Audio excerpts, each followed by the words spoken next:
from a moral and interpersonal perspective. We suffer, if you would, from a deficiency of love.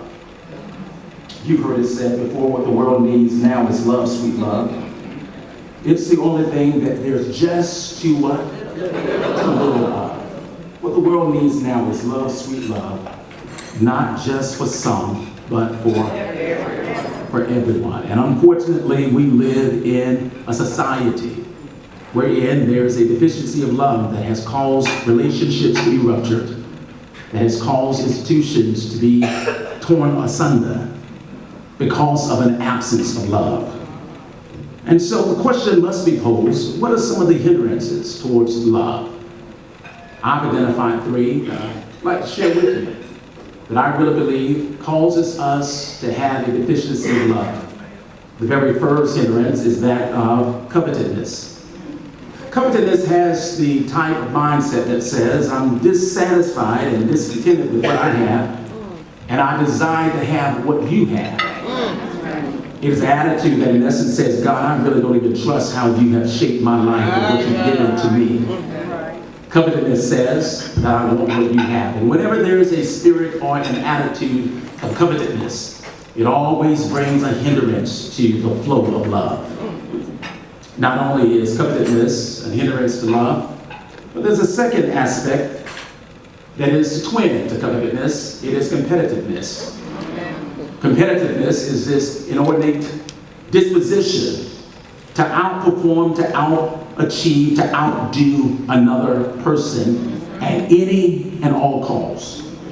This negative competition is when we compete with others in such a way that we want to win at the expense of other people. In other words, our success is predicated on their failure. And negative competition is a zero-sum game. It is that attitude that says that I want to outperform you, I want to out-achieve you. And even beyond that, I will go to no ends in doing so. Not only does covetousness hinders our flow of love and competitiveness, but then last but not least, conceitedness. Covetousness says, in essence, I want what you have, and I'll do whatever I need to do in order to have it. Competitiveness says, I always want to be one step ahead of you. And in order for me to be one step ahead of you, I'm willing to even cut you and put you down.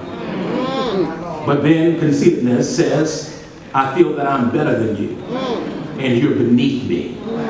And we go to no end in making sure that we keep people, if you would, in their proper place.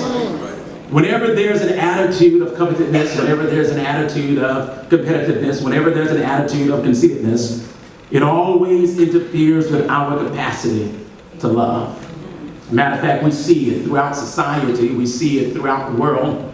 We see these, unfortunately, unholy trinity, if you would, triad of covetousness, competitiveness, and even conceitedness that hinders our capacity to love. But then the question must be posed, well, what are the habits of love? The Apostle Paul, he describes the habits or the characteristics of love, and it becomes clear that he is not just talking about some warm feeling, but rather he is talking about a conscious decision to love another person no matter what.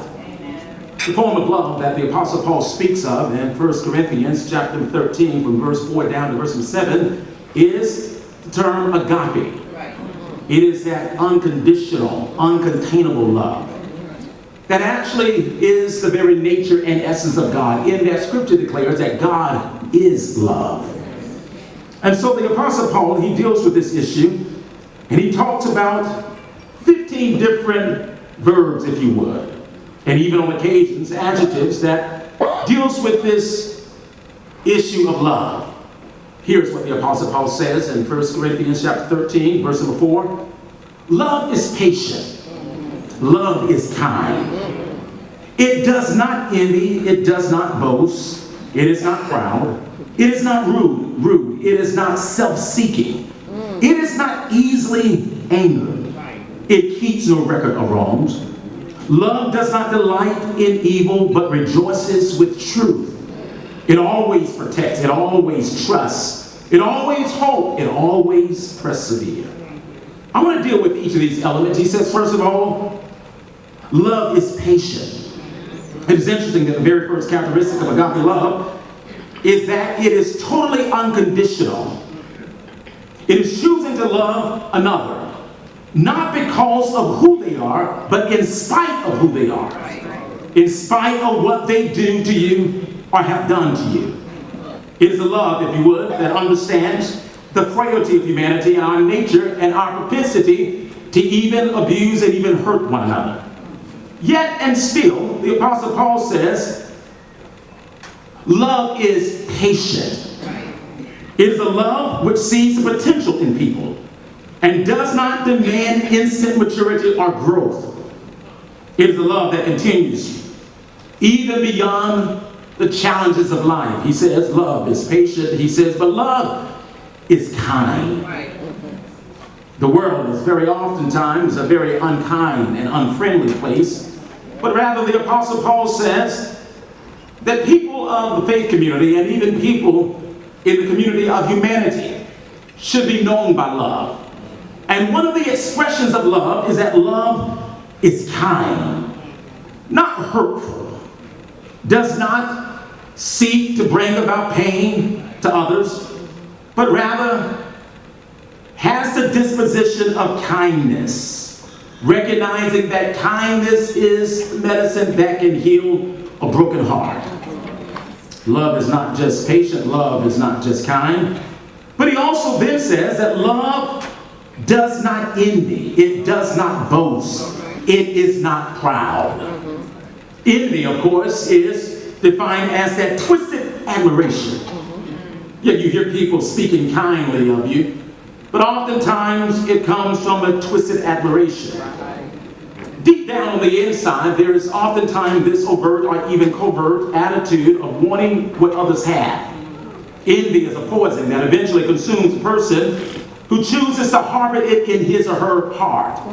Here's what Proverbs 14 and verse number 30 says. It says, a heart at peace gives life to the body, but envy rottens the bones. When you allow envy to settle into your heart, it rottens you to the core. Love does not envy. Love does not boast. If envy is desiring what other people has, boasting becomes the desire of others knowing what you have. Right. And so boasting is the disposition whereby you have to be center stage at all times. You don't know how to just come in and be quiet, come in and just chill out, be a flower on the wall. But boasting always causes you to exaggerate and to display who you want people to think that you are.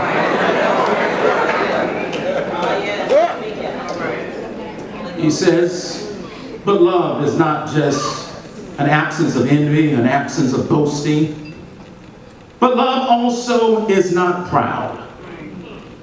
It is not a person who is self-intoxicated. The word actually means to be inflated. Love does not puff itself up. Boasting is pride acting outward in relation to other people, whereas pride acting inward to yourself. He said love is not rude. In other words, love is not disgraceful, dishonorable. It does not seek to value another person. Love is not self-seeking.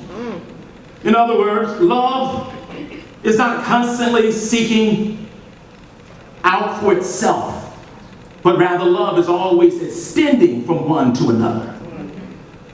He says even beyond that, Paul in Philippians chapter 2, verse 3 down to verse 4, he says, do nothing out of selfish ambition or vain conceit, but in humility consider others better than yourself. Right. Each of you should look not only for your own interests, but also for the interests of others.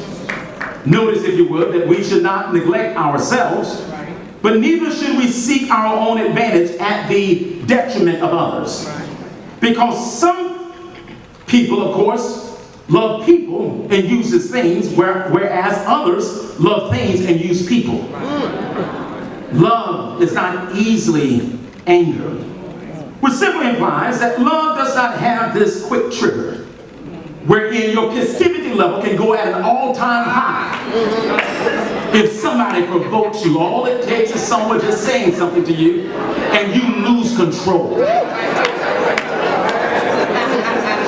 Easily, your emotional buttons get pushed.